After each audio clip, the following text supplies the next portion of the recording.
జై శ్రీమన్నారాయణ. అందరికీ నమస్కారం. ఈరోజు విష్ణు సహస్రనామంలోని 66వ శ్లోకంలో ఉన్న నామాల యొక్క పూర్తి వివరణ తెలుసుకుందాము. స్వక్ష స్వంగ సతానందో నంది జ్యోతిర్గణేశ్వర విజితాత్మా విధేయాత్మా సత్కీర్తి చిన్న సంశయ. స్వక్ష సకల జగత్తును కూడా వీక్షించుటకు దోషరహిత నేత్రములు కలవాడనమాట. స్వ అక్ష, అక్ష అంటే కనులు, నేత్రములు. స్వ అంటే మరి దోషరహితమైనవన్నమాట. ఈ సకల జగత్తును కూడా వీక్షించడానికి అంటే చూడటానికి ఎలాంటి దోషము లేనటువంటి కనులు కలిగిన వాడు శ్రీమన్నారాయణుడు. అందుచేత ఈ జగత్తునందు ఏ విషయము ఆ పరమాత్ముని దృష్టిని దాటిపోదు.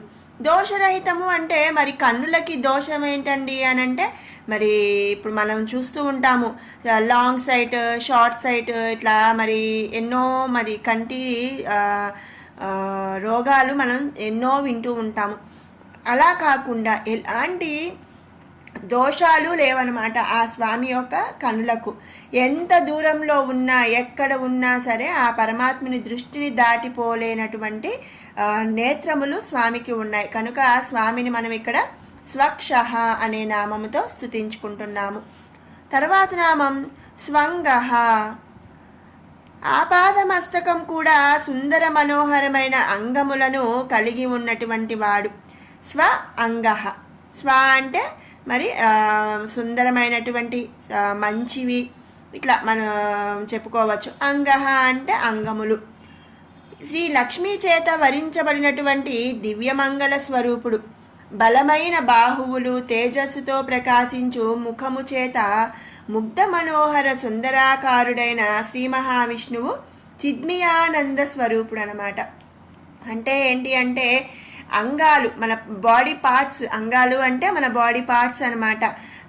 ఆయన బాహువులు బలమైనవి, తేజోవంతమైన తేజంగా మరి తేజస్సుతో ప్రకాశించేటటువంటి ముఖము, ఇలా అన్ని పార్ట్స్ కూడా ఎంతో దివ్యమంగళ స్వరూపంగా ఉన్నాయంట. అందుకనే స్వామిని మనం ఇక్కడ స్వంగ అనే నామంతో స్తుతించుకుంటున్నాము. తర్వాత నామం శతానంద.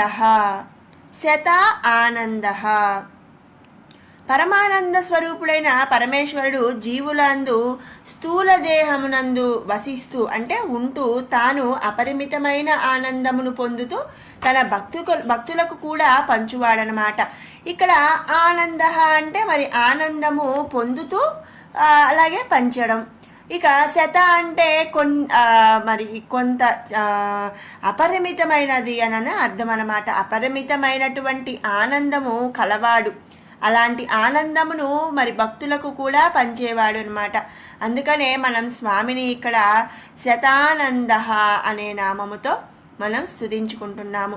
ఎప్పుడైనా సరే మరి ఆనందము, మనం సంతోషంగా ఉన్నప్పుడు నలుగురికి మన సంతోషాన్ని పంచుకుంటే ఆ సంతోషం రెట్టింపు అవుతుంది అని మనం చెప్పుకుంటూ ఉంటాము.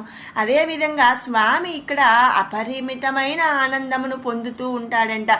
అలాగే మరి భక్తులకు కూడా పంచుతాడనమాట. తర్వాత నామం నందిహి. సమస్త సంపదల చేత మరి వృద్ధిగా ఉండువాడు. ఇక ఆయనకు ఎలాంటి లోటు లేదనమాట. సమస్త సంపదలు ఉన్నాయి. అందుకనే స్వామిని మనం ఇక్కడ నందిహి అనే నామంతో స్తుతించుకుంటున్నాము. తర్వాత నామం జ్యోతిర్గణేశ్వర. జ్యోతిర్గణేశ్వర. ఈ సృష్టి నందు మరి జ్యోతి స్వరూపములైనటువంటి ఏంటి అండి? సూర్యుడు, చంద్రుడు. మరి అన్ని ఇత్యాది గణములకు కూడా ప్రభువు పరమాత్ముడి తేజస్సు. ఆ తేజస్సు చేతనే ఈ గణములు కూడా ప్రకాశమును పొందుతున్నాయి. మనం చెప్పుకున్నాం ఇంతకుముందు కొన్ని వేల సూర్యుల యొక్క తేజస్సు స్వామి కలిగి ఉన్నాడు అని చెప్పి. అలాగే సూర్యచంద్రులు స్వామి యొక్క తేజస్సు చేతనే ప్రకాశాన్ని పొందుతున్నాయి అని కూడా మనం చెప్పుకున్నాము. మరి ఈ జ్యోతి స్వరూపాలు మరి ఏంటండి? సూర్యుడు, చంద్రుడు. ఇలాంటి ఈ సూర్యచంద్రుల యొక్క ఇత్యాది గణములకు ఇంకా ఏమైనా మరి జ్యోతి స్వరూపాలంటే మరి నక్షత్రాలు అవన్నీ కూడా మనకి జ్యోతిలాగా మరి మనకి వెలుగుని ఇస్తూ ఉంటాయి. అలాంటి అన్ని గణములకు కూడా ప్రభువు శ్రీమన్నారాయణుడు అనమాట. ఆ శ్రీమన్నారాయణుడి యొక్క తేజస్సు చేతనే ఈ గణములు కూడా ప్రకాశమును పొందుతున్నాయి. స్వామి యొక్క తేజస్సుతోనే సూర్యచంద్రులు కూడా ప్రకాశిస్తున్నారు. అందుకనే మనం స్వామిని ఇక్కడ జ్యోతిర్గణ ఈశ్వర, జ్యోతిర్గణేశ్వర అనే నామముతో మనం స్తుతించుకుంటున్నాము. తర్వాత నామం విజితాత్మ. విజితాత్మ భక్తులకు వశమగువాడు. పరమాత్ముడు భక్తుల మనసునందు బందీ అయి ఉంటాడంట. తనని ఆరాధించు వారికి సకల శుభములు కూడా కలిగిస్తాయి. మరి ఏంటి అంటే మరి వశం అవ్వటము అంటే ఏంటి? వాళ్ళ యొక్క భక్తుల యొక్క భక్తితో మరి వాళ్ళ మనసునందు బందీ అయిపోయి ఉంటాడు. మరి ఎలా అంటే స్వామిని మనం బందీ చేసుకోవాలి అంటే కేవలం మన భక్తితోనే. అంతేకాని మనం ఏదో కొన్ని లక్షలు కోట్లు ఖర్చు పెట్టి స్వామికి ఏదో పూజలు చేస్తే మనకు వశమైపోడంట, మనకు బందీ అయిపోడంట. మనము ఎప్పుడైనా సరే మనం ఆరాధించాలి స్వామిని. ఆరాధిస్తూ మనం భక్తిగా ఉన్నప్పుడే స్వామి మనకు వశమైపోయి మన మనసునందే బందీ అయి ఉంటాడంట. అలాగే తనని ఆరాధించే వారికి సకల శుభములు కూడా కలిగిస్తాయి. అందుకనే స్వామిని విజితాత్మ అనే నామముతో ఇక్కడ మనం స్తుతించుకుంటున్నాము. తర్వాత నామం విధేయాత్మ. విధేయ ఆత్మ భక్తులందు ప్రేమ వాత్సల్యములు కలిగి ఉన్న పరమాత్ముడు భక్తులకు ఎప్పుడూ కూడా విధేయుడై ఉంటాడంట. వారు కోరు సాయములు నందు అండగా నిలుస్తాడు. మరి మనకు విధేయులుగా ఉన్నప్పుడు ఏంటండి, మనం ఏదైనా కష్టంలో ఉన్నప్పుడు, మనం ఏదైనా సాయం కోరినప్పుడు మరి వెంటనే మన కోసం ఎలా అయితే వస్తారో మన వాళ్ళు, అదేవిధంగా స్వామి భక్తుల యందు ప్రేమ వాత్సల్యములు కలిగి వాళ్లకు విధేయుడై ఉంటాడంట. రామావతారంలో మరి మనం చూస్తే సుగ్రీవునికి, ఇక కృష్ణావతారంలో చూస్తే అర్జునునికి రథసారిదిగా విధేయుడై కార్యములు నిర్వర్తించాడు శ్రీమన్నారాయణుడు. మనం ఇక్కడ చూస్తే ఏంటండి, రామావతారంలో సుగ్రీవునికి వాలినితో మరి వాలిని చంపి సుగ్రీవునికి పట్టాభిషేకం చేసి ఆయనకు విధేయుడుగా ఉన్నాడు. ఇక కృష్ణావతారంలో అయితే ఏకంగా అర్జునునికి రథసారిదిగా ఉన్నాడంట. మనందరికీ తెలిసిన విషయమే. కృష్ణావతారంలో అంటే ద్వాపర యుగంలో కృష్ణావతారంలో మహాభారత యుద్ధంలో మరి పాండవులు యుద్ధం చేశారు, అంతేగాని కృష్ణుడు యుద్ధం చేయలేదు. అయితే ఎందుకు మరి ఇటు కౌరవులైనా పాండవులైనా కావలసిన వాళ్లే, మరి యుద్ధం చేసేవాడు. కానీ ఏం చేశాడు, ఆయన్ను సహాయం కోరటానికి ముందుగా దుర్యోధనుడు వచ్చాడంట. దుర్యోధనుడు వచ్చినప్పుడు మరి మరి కృష్ణుడు మాయావి అని చెప్పి మనం అనుకుంటూ ఉంటాం. అంటే ఏంటి, ఆయన మాయలతో మరి భక్తులను మంచి చేస్తాడు. కృష్ణావతారంలో ఏం చేశాడండి, మరి దుర్యోధనుడు మహాభారత యుద్ధంలో కృష్ణుడి దగ్గర నుంచి సహాయం కోరటానికి వచ్చినప్పుడు ఆయన ముందు వచ్చాడు దుర్యోధనుడు. వచ్చి కాళ్ళ దగ్గర నేనెందుకు కూర్చోవాలి అని చెప్పి తలాపున స్వామి యొక్క తల వైపున మరి దుర్యోధనుడు కూర్చున్నాడు. ఇక ఆ తర్వాత అర్జునుడు వచ్చాడు. వచ్చి ఆ స్వామి యొక్క కాళ్ళ దగ్గర కూర్చున్నాడు. కాళ్ళ దగ్గర కూర్చొని మరి ఇక ఇద్దరు వచ్చారు. కృష్ణుడు మరి కళ్ళు తెరిచి చూడగానే అర్జునుడు కనిపించాడు. అర్జునుడు కనిపిస్తే ఏంటి అర్జున మరి ఏం కావాలి అని అడిగినప్పుడు దుర్యోధనుడు మరి నేను ముందుగా వచ్చాను అని అంటే, సరే నువ్వు ముందు వచ్చావు, నేను చూసింది అర్జునుడిని కాబట్టి మరి ముందు నీకు ఇప్పుడు నేను ఒకళ్ళకి మరి ఇద్దరు యుద్ధంలో సహాయం కోసం వచ్చారు కాబట్టి ఒకరికి నా సైన్యం మొత్తాన్ని ఇస్తాను, ఒకరికి నేను వస్తాను అని చెప్పాడంట. అయితే మరి నువ్వు యుద్ధం చేయొద్దు అని చెప్పి దుర్యోధనుడు చెప్పాడు. ఓకే అన్నాడు. ఇక మరి ఇద్దరిలో మరి దుర్యోధనుడు ముందుగా వచ్చాను అన్నాడు కాబట్టి దుర్యోధనుడిని ముందు కోరుకోమన్నప్పుడు దుర్యోధనుడు ఏం చెప్తాడు, ఇక ఈయన నేను అర్జునుడిని ఫస్ట్ చూశాను కాబట్టి అర్జునుడినే మరి నేను ఏం కావాలి అని అంటాను అని చెప్పినప్పుడు అర్జునుడు ఏం చేశాడంటే, నాకు నీ సైన్యం అంతా వద్దు, నాకు నువ్వుంటే చాలు అని చెప్పి కృష్ణుడిని తన వైపు అంటే పాండవుల వైపు యుద్ధంలో హెల్ప్ చేయడానికి రమ్మన్నాడు. ఇక మిగిలిన దుర్యోధనుడు ముందు నుంచి కోరుకున్నది కృష్ణుడొక్కడు ఏం చేయగలుగుతాడు, ఆయన సైన్యము అంత సైన్యము ఉంటే మరి యుద్ధానికి పనికొస్తుంది అనే ఆలోచనతోనే వచ్చాడనమాట. ఆయన కోరిక మేరకు మరి అర్జునుడు మరి కృష్ణుడినే కోరుకున్నాడు కాబట్టి ఆయన ఇష్టానుసారం ఆయన కోరుకున్న విధంగా ఆయనకి కృష్ణుని యొక్క మరి సైన్యం అంతా కూడా దుర్యోధనుడి వైపు ఉన్నారు. అయితే దుర్యోధనుడు ఏం చెప్పాడండి, నువ్వు యుద్ధం అనేది చేయొద్దు అని చెప్పాడు. సరే నేను యుద్ధం చేయను, అర్జునుడికి ఒక రథసారథిగా ఉంటాను అని చెప్పి ఇక్కడ కృష్ణావతారంలో అర్జునుడికి రథసారథిగా విధేయుడై ఆయన మరి రథసారథి అంటే ఎటు వెళ్ళమంటే అటు వెళ్ళాలి కదా, ఏం చేయమంటే అలా చేయాలి కదా, ఆ విధంగా మరి విధేయుడై ఆయన చెప్పిన కార్యములన్నీ కూడా నిర్వర్తించాడంట. అంటే ఏంటి అంటే ఇక్కడ మరి భక్తులకి మరి స్వామి ఎప్పుడూ కూడా విధేయుడై ఉంటాడు.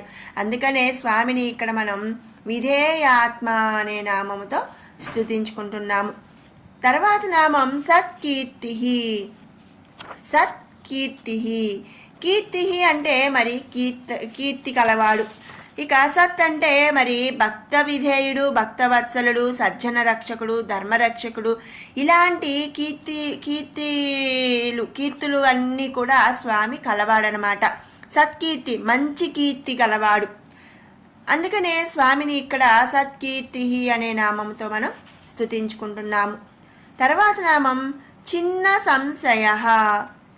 పరమాత్ముడు సంశయరహితుడు, జ్ఞానస్వరూపుడైన అతనికి ఏ విధమైనటువంటి సంశయములు లేవు. సంశయములు అంటే ఏంటి, డౌట్స్ అన్నమాట.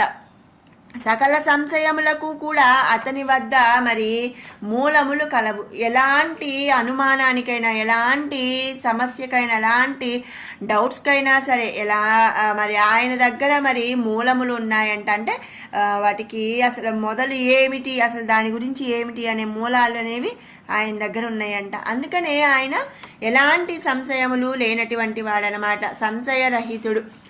కనుక పరాపర భేదకు సకల సంశయములకు సమాధానము అతని వద్దనే దొరుకుతాయి.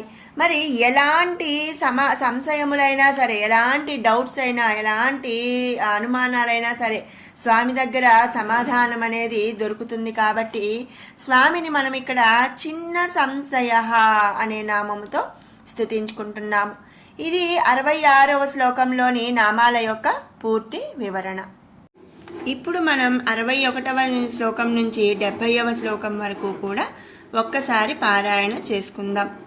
సుధన్వాఖండ పరశుర్ దారుణో ద్రవిణ ప్రదః దివస్పృక్ సర్వదృగ్వ్యాసో వాచస్పతిరయో నిజః త్రిసామా సామగః సామా నిర్వాణం భేషజంభిషక్ సన్యాసకృచ్చమః శాంతో నిష్టా శాంతి పరాయణం శుభాంగ శాంతిద స్రష్టా కుముద కువలేశయః గోహితో గోపతిర్గోప్తా వృషభాక్షో వృషప్రియః అనివర్తి నివృత్తాత్మా సంక్షేప్తా క్షేమకృచ్చిచవః శ్రీవత్సవక్షా శ్రీవాసః శ్రీపతి శ్రీమతాం వరః శ్రీధ శ్రీస శ్రీనివాసః శ్రీనిధి శ్రీవిభావనః శ్రీధర శ్రీకర